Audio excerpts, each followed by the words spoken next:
గోంగూర పచ్చడి రెసిపీ చేయడానికి కోసం ప్యాన్లో 1 స్పూన్ ఆయిల్ వేసి వేడయ్యాక 1 స్పూన్ మెంతులు వేసి కలుపుకుంటూ 1 నిమిషం వేయించి కొద్దిగా కలర్ చేంజ్ అవ్వగానే 3 స్పూన్లు జీలకర్ర, 4 స్పూన్లు ధనియాలు, కారానికి సరిపడా 40 ఎండుమిరపకాయలు, కొద్దిగా కరివేపాకు వేసి స్లో ఫ్లేమ్లో కలుపుకుంటూ కరివేపాకు క్రిస్పీగా అయ్యే వరకు వేయించి స్టవ్ ఆఫ్ చేసుకొని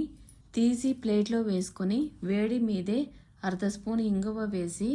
అదే ప్యాన్లోనే సరిపడా 2-3 గరిటెలు ఆయిల్ వేసి వేడయ్యాక వాష్ చేసుకున్న 2 కట్టెల గోగాకు వేసి స్లో ఫ్లేమ్లో మూత పెట్టి మధ్య మధ్యలో కలుపుకుంటూ